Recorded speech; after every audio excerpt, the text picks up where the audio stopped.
चलो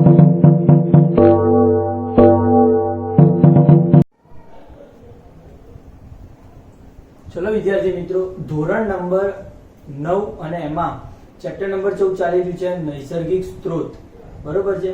આપણે આજે ભણવાના છીએ નૈસર્ગિક સ્ત્રોતની અંદર મેઇન જે ચક્ર આવે છે, જે આપણા કુદરતમાં સૌથી મોટું ચક્ર કહી શકાય એવું, એનું નામ છે નાઇટ્રોજન ચક્ર. બરોબર છે. નાઇટ્રોજન ચક્રની અંદર તમે લગભગ 8મા ધોરણમાં ચર્ચા કરી છે નાઇટ્રોજન ચક્રની મોટા ભાગે. માહિતીની દ્રષ્ટિએ ગણીએ તો એવું જ છે, અને દોરવાની દ્રષ્ટિએ ગણીએ તો થોડોક ફેરફાર આવશે. બરોબર છે. તો શું છે નાઇટ્રોજન ચક્ર, એની ચર્ચા કરશું આપણે. નાઇટ્રોજન ચક્ર હું લગભગ મુદ્દા પ્રમાણે લખીશ બને ત્યાં સુધી. બરોબર છે. પહેલા ભાગમાં માહિતી આપી દઈશ અને પછી ભૂસી અને નાઇટ્રોજન ચક્રની આકૃતિ દોરીશ. ક્લિયર વાત છે? યસ. હવે નાઇટ્રોજન ચક્ર વિશે માહિતી મેળવીએ. તો પહેલો મુદ્દો તમારે શું લખવાનો થાય? તો વાતાવરણમાં નાઇટ્રોજન છે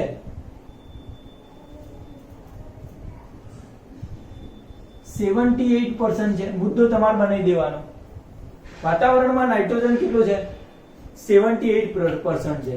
આટલી ટકાવારીનું પ્રમાણ છે નાઇટ્રોજનનું. બરોબર છે. સ્વરૂપ કયું હોય નાઇટ્રોજનનું?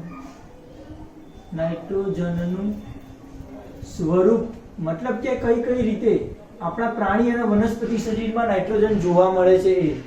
બરોબર છે. તો પહેલું કે પ્રોટીનના નિર્માણમાં જે એમિનો એસિડ ભાગ ભજવે છે, બરોબર છે, એ હંમેશા નાઇટ્રોજનનો બનેલો છે મોટા ભાગે. બરોબર છે. પ્રોટીનના નિર્માણમાં જે એમિનો એસિડ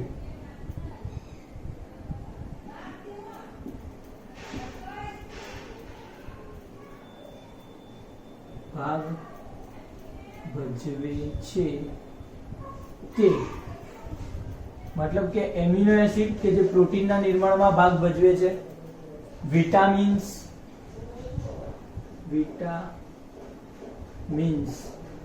ઘણા બધા વિટામિન્સ છે જે નાઇટ્રોજન માંથી બનતા હોય છે. બરોબર છે. બીજું કે જે નાઇટ્રોજનના સ્વરૂપમાં શું કહેવાય? યુરિયા. બરોબર છે. યુરિયા અને આલ્કલોઇડ્સ પ્રાપ્ત થાય છે આપણને. મતલબ કે યુરિયા અને આલ્કલોઇડ પણ નાઇટ્રોજન વાયુમાંથી બનાવવામાં આવે છે. પ્રોટીનના નિર્માણમાં જે એમિનો એસિડનો ઉપયોગ થાય છે, એમિનો એસિડમાં નાઇટ્રોજનનું સ્વરૂપ છે. બરોબર છે. વિટામિન્સમાં નાઇટ્રોજન હોય છે ઘણા બધા. પછી ડીએનએ અને આરએનએ, તમે હવે આને જાણો છો. ડીઓક્સીરિબોન્યુક્લિક એસિડ અને રિબોન્યુક્લિક એસિડ. બરોબર છે. રિબોન્યુક્લિક એસિડ અને ડીઓક્સીરિબોન્યુક્લિક એસિડ. તો આની અંદર ન્યુક્લિક એસિડ હોય છે. શું હોય છે?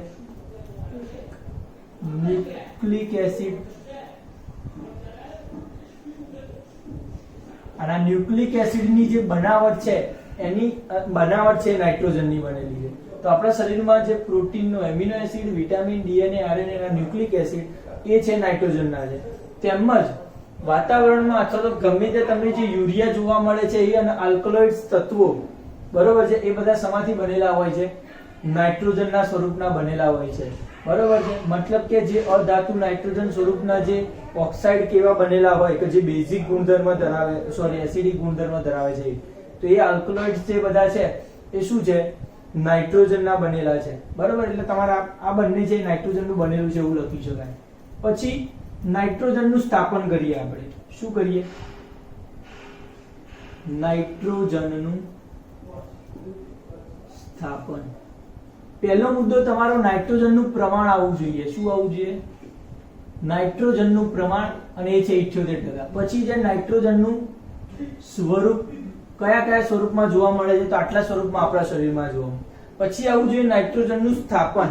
તો નાઇટ્રોજનનું સ્થાપન કઈ કઈ રીતે થાય છે? બરોબર છે. તો એની વાત કરીએ આપણે. તો બે પ્રક્રિયાઓ છે નાઇટ્રોજનના સ્થાપનની. નાઇટ્રોજન સ્થાપનની બે પ્રક્રિયા છે. સૌથી પહેલા તો આપણા જે વાતાવરણમાં જે નાઇટ્રોજન છે એ અલગ અલગ સ્વરૂપમાં પ્રાપ્ત થાય છે. બરોબર છે. એમાંથી બે પ્રક્રિયા, એમાં પહેલું છે રાસાયણિક નાઇટ્રોજન સ્થાપન કયું છે? પહેલું છે રાસાયણિક નાઇટ્રોજન સ્થાપન. રાસાયણિક નાઇટ્રોજન સ્થાપનમાં પેલા વીજળીના ચમકારા લખવાના છે, યાદ આવવું જોઈએ. શું લખવાનું છે? વીજળીના ચમકારા. શોર્ટમાં લખીશ તો વાતાવરણમાં વીજળીના ચમકારા દ્વારા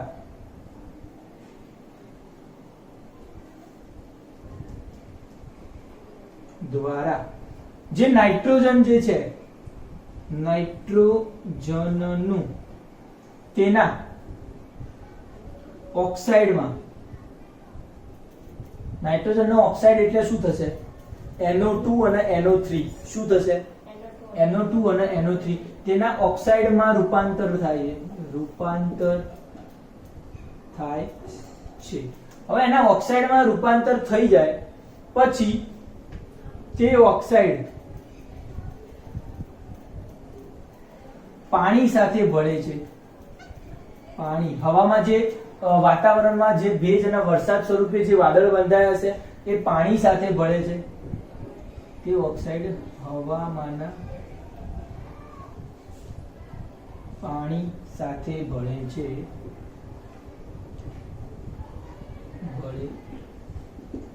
અને જલાવરણ અને મૃદાવરણમાં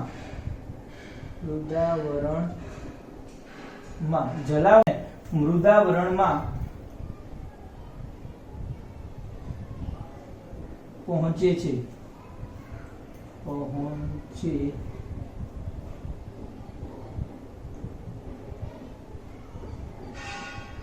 નામ લખવાનું છે. જલાવરણ અને મૃદાવરણમાં નાઇટ્રિક એસિડ અને નાઇટ્રસ એસિડ સ્વરૂપે પહોંચે છે. ફાવશે? રાસાયણિક નાઇટ્રોજન સ્થાપન થયું અને એનો મૃદાવરણ અને જલાવરણના વિવિધ પ્રાણીઓ એનો ઉપયોગ કરશે. કોણ? નાઇટ્રિક એસિડ અને નાઇટ્રસ એસિડ સ્વરૂપે નાઇટ્રોજનનો ઉપયોગ કરશે. પહેલો મુદ્દો આવડશે બધાને. શું છે? રાસાયણિક નાઇટ્રોજનના સ્થાપનનો પહેલો મુદ્દો છે રાસાયણિક નાઇટ્રોજન સ્થાપન, જેમાં વીજળીના ચમકારા લખવાના છે. વીજળીના ચમકારા દ્વારા વાતાવરણમાં જે નાઇટ્રોજન છે ઓક્સિજન સાથે ભળે છે, ઉર્જા મળે છે એટલે, અને નાઇટ્રોજનના ઓક્સાઇડમાં રૂપાંતરણ થાય છે. એ ઓક્સાઇડ હવાના પાણી સાથે ભળે એટલે નાઇટ્રિક એસિડ અને નાઇટ્રસ એસિડ બને છે, અને જે જલાવરણ અને મૃદાવરણના પ્રાણીઓ એનો ઉપયોગ કરે છે. ખ્યાલ આવી ગયો?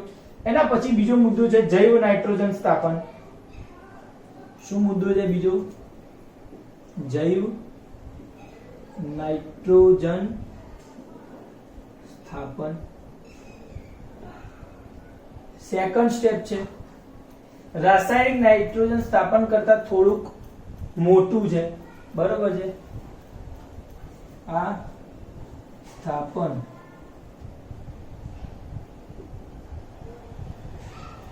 રાસાયણિક નાઇટ્રોજન સ્થાપન કરતા વિસ્તૃત છે. કેમ? કારણ કે તેમાં સજીવો ભાગ લે છે. ખ્યાલ આવી ગયો? એટલા માટે થોડુંક મોટું છે આ જૈવ નાઇટ્રોજન સ્થાપન. સજીવોમાં શું છે? સૌથી શાનદાર છે સિમ્બી કુળની વનસ્પતિ. કોણ છે? સિમ્બી કુળની વનસ્પતિ. સિમ્બી કુળની વનસ્પતિ જે છે એની મૂળ ગંડિકામાં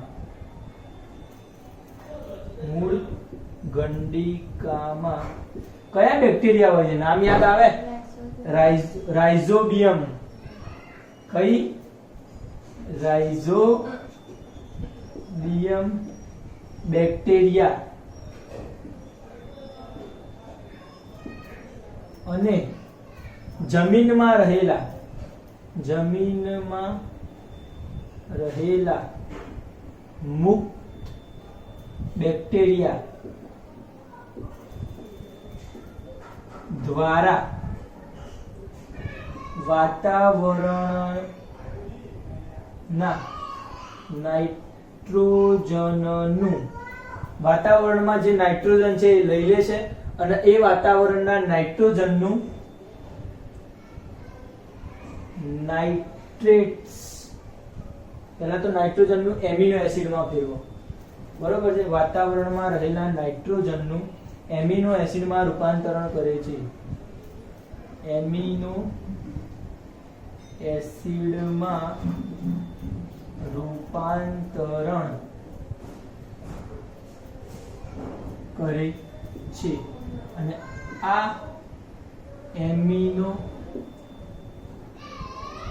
એસિડનો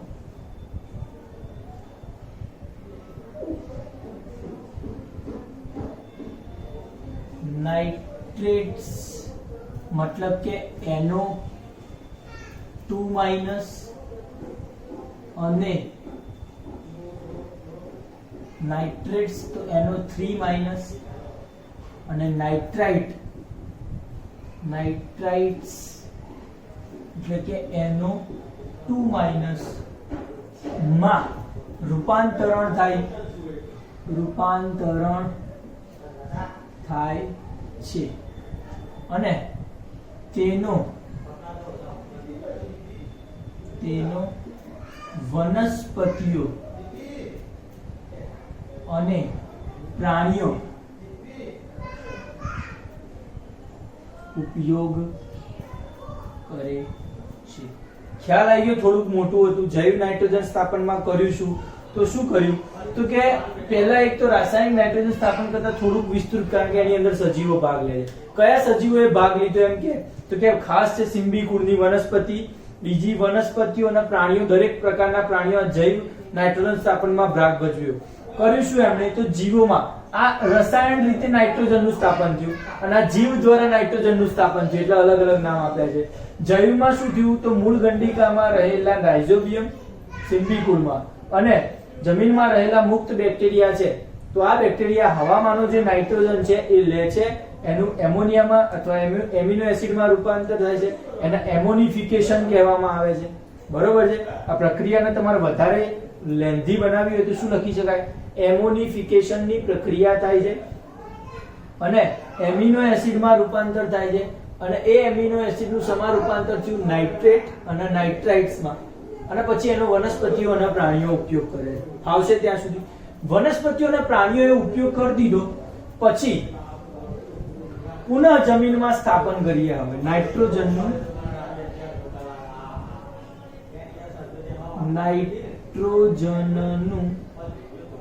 જમીનમાં પુનઃ સ્થાપન શું થશે? નાઇટ્રોજનનું જમીનમાં પુનઃ સ્થાપન કેવી રીતે થાય છે?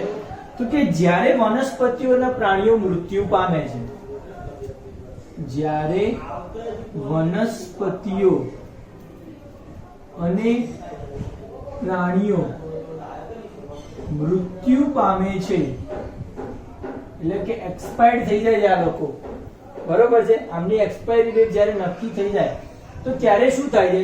તો એ જમીનમાં દટાવાના છે, બરોબર છે? ત્યારે જમીનમાં દટાય છે અને તેમાં રહેલા નાઇટ્રોજનનું ફરીથી, એમાં જે નાઇટ્રોજનનું જે સ્વરૂપ હશે એમના શરીરમાં, એનું ફરીથી નાઇટ્રાઇટ્સ અને નાઇટ્રેટ્સમાં રૂપાંતરણ થાય. ફરીથી નાઇટ્રેટ અને નાઇટ્રાઇટ્સમાં રૂપાંતર થઈ ગયું. અને છેલ્લો મુદ્દો છે ડિનાઇટ્રિફિકેશન.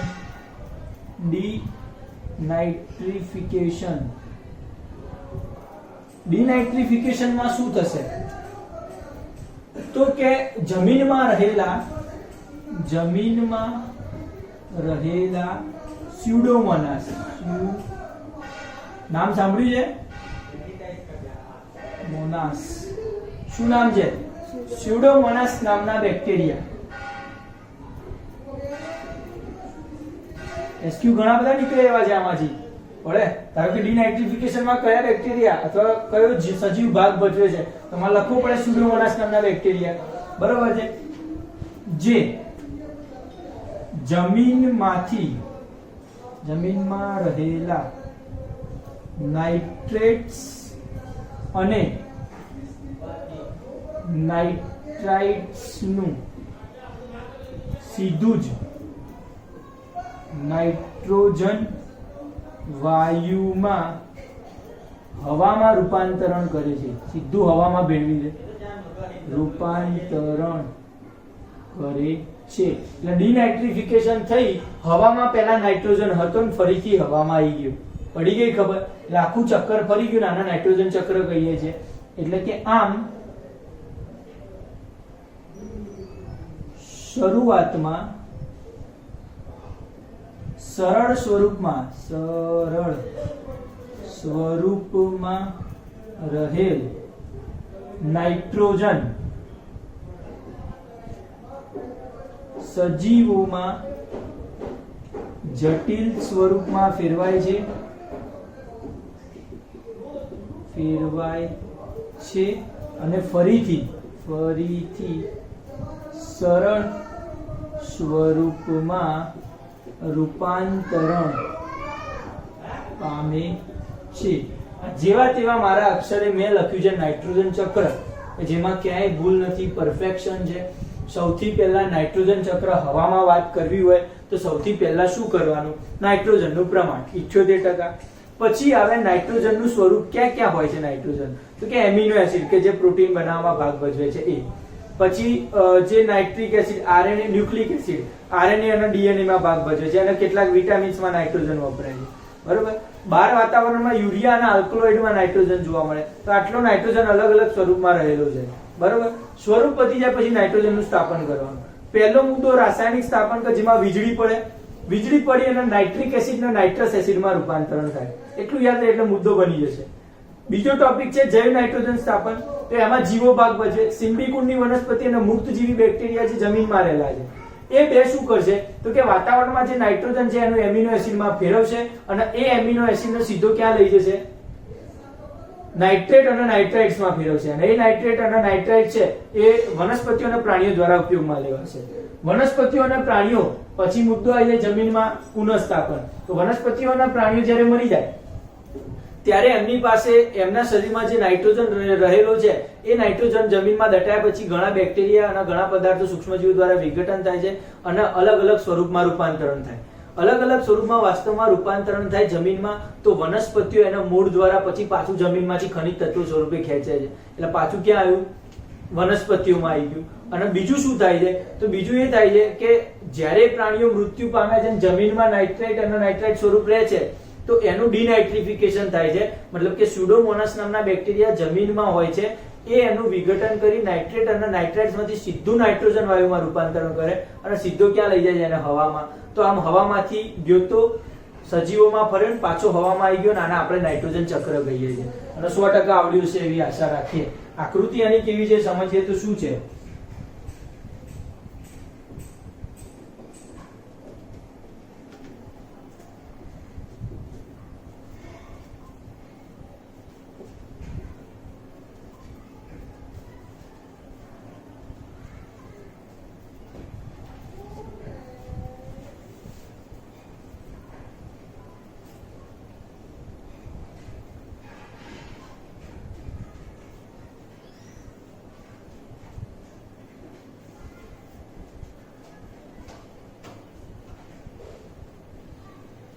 સૌથી પહેલા છે વાતાવરણમાં રહેલો નાઇટ્રોજન.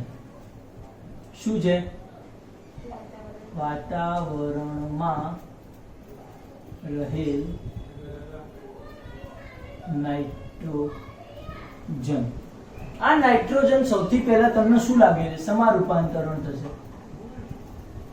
તો સૌથી પહેલા આપણે નાઇટ્રોજનના સ્વરૂપ જોયા પછી નાઇટ્રોજનનું સ્થાપન કરાવ્યું.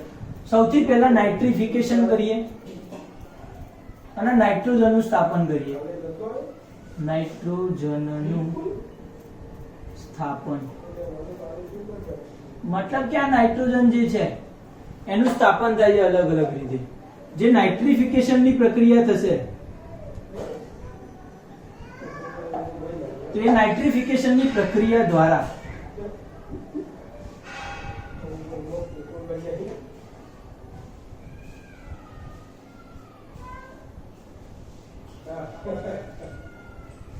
નાઇટ્રિફિકેશનની જે પ્રક્રિયા છે એના દ્વારા વાતાવરણમાં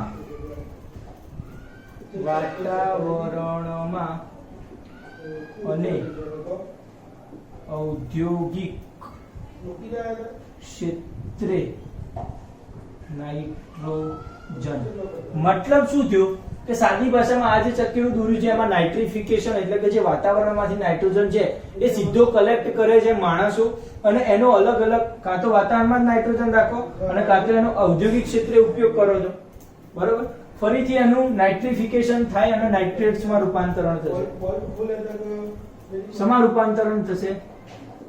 નાઇટ્રેટ્સ, બરોબર છે. આ સૌથી અગત્યનો ઘટક છે નાઇટ્રેટ્સમાં, બરોબર. અહીંયા સુધી લાવી દેવાના. હવે જે નાઇટ્રોજનનું સ્થાપન થયું છે એ નાઇટ્રોજનનું સ્થાપન બે રીતે થતું હતું. એક રાસાયણિક રીતે, આના રાસાયણિક રીતે સમજી શકાય. રાસાયણિક રીતે જે નાઇટ્રોજન થયું એમાં નાઇટ્રિફિકેશનની પ્રક્રિયા આવતી હતી, બરોબર છે. મતલબ કે નાઇટ્રસ એસિડ અને નાઇટ્રિક એસિડ ઉત્પન્ન થતા હતા. એ પછી એ ઔદ્યોગિક ક્ષેત્રે, મતલબ કે સાદી ભાષામાં વાત કરીએ તો જે પાણીમાં અથવા માણસો જેનો ઉપયોગ કરે છે એ મૃદાવરણ અને જલાવરણ, આ નાઇટ્રોજન સ્થાપન છે એ સીધું ક્યાં આવશે? વનસ્પતિમાં,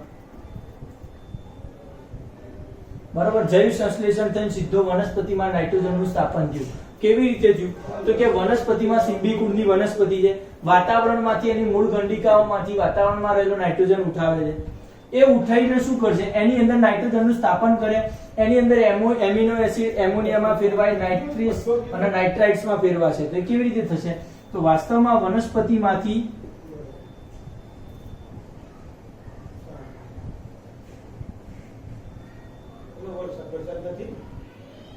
પ્રાણીઓમાં આવે અને પ્રાણીઓમાંથી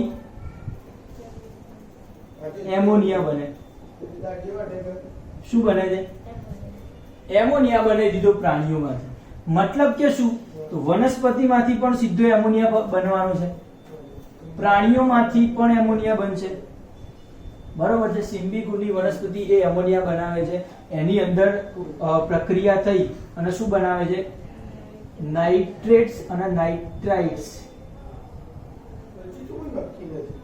પડે. મતલબ કે NO3 માઇનસ ને NO2 માઇનસ છે એ નાઇટ્રેટ્સમાં અને નાઇટ્રાઇટ્સમાં રૂપાંતરણ થાય છે.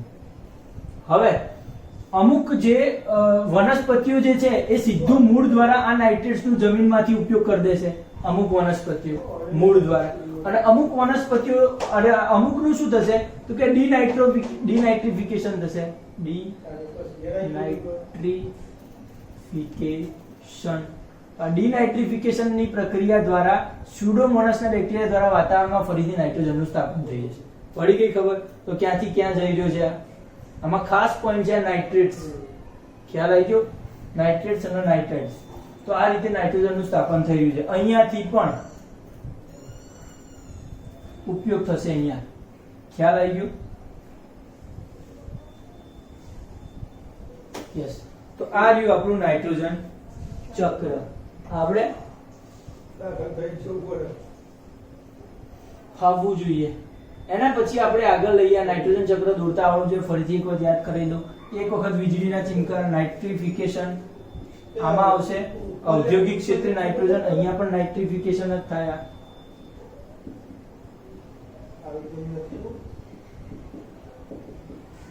નાઇટ્રિફિકેશન દ્વારા નાઇટ્રેટ્સમાં રૂપાંતરણ થયું અને બીજા વનસ્પતિ દ્વારા નાઇટ્રેટ અને નાઇટ્રાઇટમાં રૂપાંતર થયું. એનાથી મૂળ દ્વારા વનસ્પતિ અમુક લઈ લે, અમુક સ્યુડોમોનાસના નામના બેક્ટેરિયા દ્વારા આમાં વિસ્થાપન થાય. ખ્યાલ આવશે? આટલું તમને દોરતા આવડવું જોઈએ. આગળ લઈ લઈએ કાર્બન ચક્ર.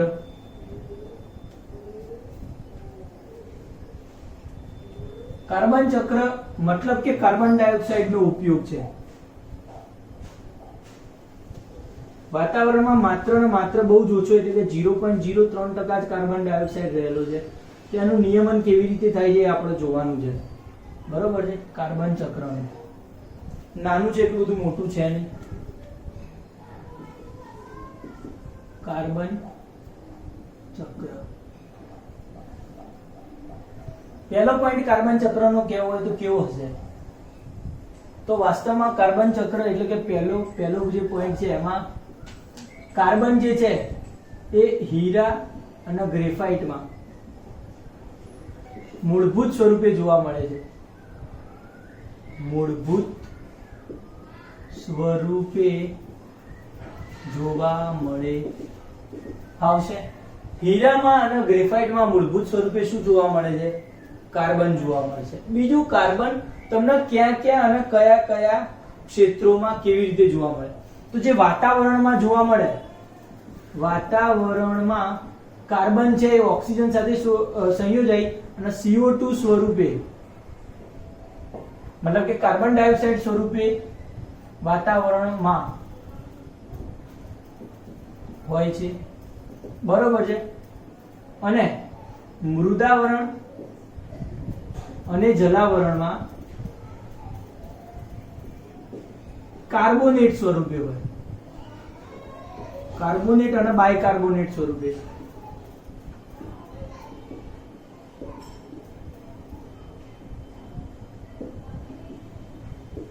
મતલબ કે Na2CO3 NaHCO3 વગેરે કાર્બોનેટ બાયકાર્બોનેટ છે. કોઈ પણ કાર્બોનેટ સંયોજનો હશે, જેમ કે ધોવાનો સોડા ઉપયોગ કરો છો કે સાબુ કે ઉપયોગ કરો છો, એવા બધામાં આ બધું હોય છે. બરોબર છે. કાર્બોનેટ સ્વરૂપ કહેવાય એને. CO3 જ્યાં લાગે ત્યાં કાર્બોનેટ સ્વરૂપ એટલે શું થાય? CO3. બરોબર. અહીંયા કાર્બન સ્વરૂપે જોવા મળે. આપણા શરીરમાં ક્યાં હોય છે?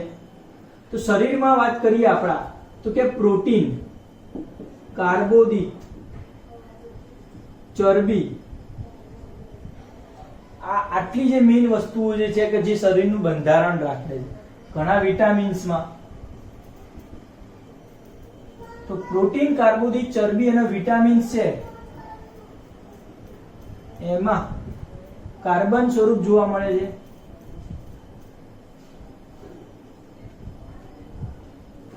તેમજ આપણું જે કંકાલ જે બનેલું છે, બરોબર છે, કરોડરજ્જુનું કંકાલ સ્વરૂપ જે છે એ કાર્બોનેટનું બનેલું છે. અને કાર્બોનેટ એટલે શું છે? કાર્બન ધરાવે છે મોટા પ્રમાણમાં. તો કાર્બનનો આટલો ઉપયોગ, પહેલા તો તમે કાર્બનનો ક્યાં ક્યાં ઉપયોગ કરો છો એ લખતા ફાવે. પહેલું શું છે? હીરા અને ગ્રેફાઇટમાં મૂળભૂત સ્વરૂપમાં કાર્બન છે. બરોબર છે. અપર રૂપો છે કાર્બનના. એક કાર્બનનું સ્વરૂપ જ કહી શકાય, અને કાર્બન જ કહેવાય. બરોબર છે. એવા અપર રૂપો છે. પછી વાતાવરણમાં જુઓ તો કાર્બન ડાયોક્સાઇડ સ્વરૂપે હોય છે. મૃદાવરણ અને જલાવરણમાં જુઓ તો કાર્બોનેટ અને બાયકાર્બોનેટ સ્વરૂપમાં હોય. શરીરમાં, આપણા પ્રાણી શરીરમાં જુઓ તો પ્રોટીન, કાર્બોદિત, ચરબી અને વિટામિન સ્વરૂપમાં હોય. અને કંકાલ સ્વરૂપમાં કાર્બોનેટ હોય છે. મતલબ કે આપણું જે હાડકાનું જે બંધારણ અથવા દાંત છે, નખ છે, એ બધું જે છે એમાં કાર્બોનેટ બનેલું છે. કાર્બોનેટનું ખ્યાલ આવી ગયો. તો અહીંયા કાર્બન ચક્ર મતલબ કે કાર્બન ઉપયોગી છે. હવે મેઇન મુદ્દો શું થશે? તો CO2 નો ઉપયોગ કેવી રીતે થાય? કોનો ઉપયોગ? કાર્બન ડાયોક્સાઇડ નો ઉપયોગ ક્યાં ક્યાં થાય છે? મુદ્દા નંબર 1, સૂર્યપ્રકાશની હાજરીમાં ક્લોરોફિલ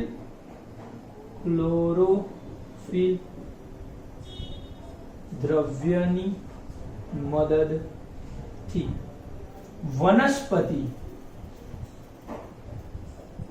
વાતાવરણમાં રહેલ કાર્બન ડાયોક્સાઇડનો ઉપયોગ કરી, વાતાવરણમાં જે કાર્બન ડાયોક્સાઇડ છે એ વાતાવરણમાં રહેલા કાર્બન ડાયોક્સાઇડનો આ લોકો ઉપયોગ કરે છે વનસ્પતિઓ ક્લોરોફિલ દ્રવ્યની મદદથી સૂર્યપ્રકાશની હાજરીમાં. અને ઓક્સિજન, હું શોર્ટમાં લખું છું, કોડવર્ડમાં તમે નામ લખજો, O2 વાયુ મુક્ત કરે છે અને ગ્લુકોઝ, આપણે ચેપ્ટરના સ્ટાર્ટિંગમાં આની ચર્ચા કરી હતી, યાદ છે? ગ્લુકોઝનું નિર્માણ કરે છે. ગ્લુકોઝ બની ગયું તમારી પાસે. હવે જે તમારો જે ગ્લુકોઝ જે છે બરાબર છે, એ ગ્લુકોઝ માંથી વનસ્પતિને જેટલો જરૂર હોય એનો ઉપયોગ કરશે, બરાબર છે. આ ગ્લુકોઝનો વનસ્પતિ ઉર્જા મેળવવા ઉપયોગ કરે છે અને બાકીના ગ્લુકોઝનું સંગ્રહ કરે છે. સંગ્રહ મતલબ કે પાંદડાઓમાં, પ્રકાંડમાં, ફૂલોમાં એ રીતે ગ્લુકોઝનો સંગ્રહ થાય. કેમ? કારણ કે ગમે ત્યારે ફૂલ આપવાની શરૂઆત થાય વનસ્પતિને, તેના અંદર એનર્જીની જરૂર પડશે, તો એ ગ્લુકોઝમાંથી પ્રાપ્ત કરશે, એટલે સ્થાયી સ્વરૂપે ગ્લુકોઝનો સંગ્રહ કરશે, બરાબર છે. પછી જ્યારે પ્રાણીઓ આને ખાય છે ત્યારે એ બધો ગ્લુકોઝ ક્યાં જતો રહેશે? પ્રાણીમાં જતો રહેશે. મતલબ કે હવે CO2 ને મુક્ત કરીએ. CO2 મુક્ત થવો. CO2 કેવી રીતે મુક્ત થાય છે? તો પ્રાણીઓ શ્વસનની ક્રિયામાં વનસ્પતિમાં રહેલ ગ્લુકોઝનો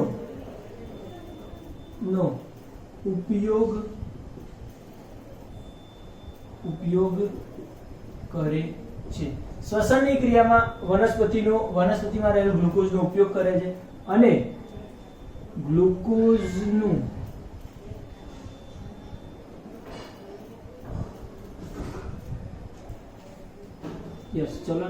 ગ્લુકોઝનું ઓક્સિજનની હાજરીમાં, ઓક્સિજનની મતલબ કે પ્રાણીઓ છે એ ઓક્સિજનનો ઉપયોગ કરે છે, ઓક્સિજનની હાજરીમાં ગ્લુકોઝનું વિઘટન કરે છે અને ગ્લુકોઝનું જે C6H12O6 નામનું જે છે એમાંથી કાર્બન અને આનો ઓક્સિજન ભેગો થઈ અને CO2 વાયુ મુક્ત કરે છે. તો આ થઈ ગયું કાર્બન ચક્ર પૂરું. પછી કઈ ખબર? સૌથી પહેલા વનસ્પતિ સૌથી મોટો ઉપયોગ કરે છે, એટલે કાર્બનનો ઉપયોગ કરી દીધો વનસ્પતિએ, ગ્લુકોઝ બનાવ્યો, એ ગ્લુકોઝનો પ્રાણીઓએ ઉપયોગ કર્યો, શ્વસનની ક્રિયામાં ઓક્સિજનની પ્રક્રિયા કરીને CO2 વાયુ મુક્ત કરી દીધું, બરાબર છે. આમ વધારામાં બીજું શું છે? તો વધુમાં જમીન મતલબ કે મૃદાવરણમાં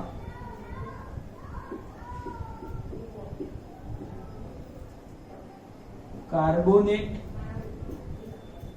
અને બાયકાર્બોનેટ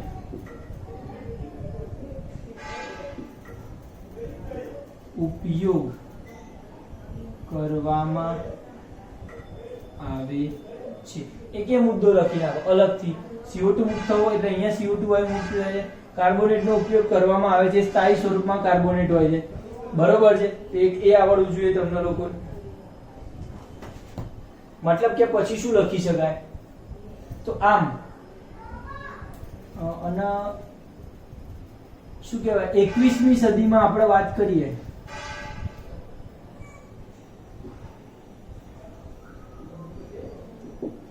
ઔદ્યોગિક ક્રાંતિ પછી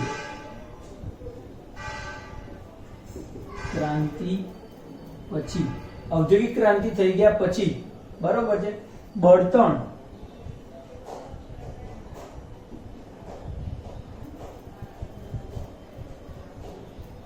વાહનો અને ઉદ્યોગો દ્વારા મોટા પ્રમાણમાં CO2 મુક્ત થાય. એક આ મુદ્દો લખવાનો. ઔદ્યોગિક ક્રાંતિ પછી વાતાવરણમાં મુક્ત થાય છે અને અશ્મિ બળતણના દહનથી વધુ પ્રમાણમાં CO2 મુક્ત થાય. આ થઈ ગયો કાર્બન ડાયોક્સાઇડ નો ઉપયોગ, બરોબર છે. સૌથી પહેલા એના ક્યાં ક્યાં હોય છે કાર્બન ડાયોક્સાઇડ એ લખવાનું છે, ઉપયોગમાં લખવાનું, સૂર્યપ્રકાશની હાજરી ગ્લુકોઝ બનાવી દેવાનો, મુક્ત થવાની હાજરીમાં શ્વસનની પ્રક્રિયા લખવાની, ગ્લુકોઝનું વિઘટન થઈ કાર્બન ડાયોક્સાઇડ મુક્ત થાય એ લખી નાખવાનું, પછી મૃદાવરણમાં જે રહેલું હોય છે એ મુદ્દો વધારાનો છે, 21મી ઔદ્યોગિક ક્રાંતિ થાય એમાં કાર્બન ડાયોક્સાઇડ ઉદ્યોગોમાંથી અને વાહનોમાંથી છૂટે છે, બરોબર છે, અને બીજું અશ્મિ બળતણનું જે દહન કરવામાં આવે કોલસો કે વગેરેનું, બરોબર છે, પેટ્રોલિયમ પેદાશો તો એના દહનથી પણ વધુ પ્રમાણમાં કાર્બન ડાયોક્સાઇડ અને અકાર્બનિક સંયોજનો મુક્ત થાય છે અને એ વાતાવરણમાં ભળે છે આ કાર્બન ડાયોક્સાઇડ અને એ વાતાવરણમાં ભળે છે એટલે ફરીથી કાર્બન વાતાવરણમાં આવી જાય છે. ક્લિયર વાત થઈ ગઈ? 100%. આ રીતે ચક્ર પૂરું થઈ ગયું છે. એનું શું કહેવાય, આકૃતિ આપણે જોઈએ તો કેવી છે,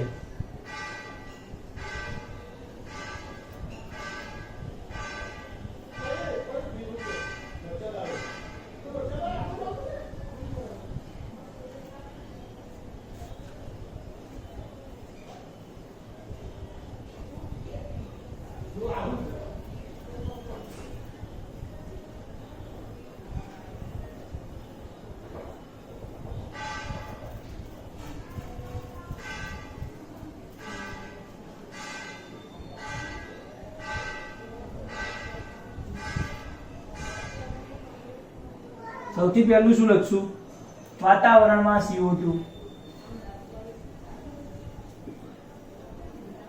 આ જે વાતાવરણમાં જે કાર્બન ડાયોક્સાઇડ છે ને એ સૌથી પહેલો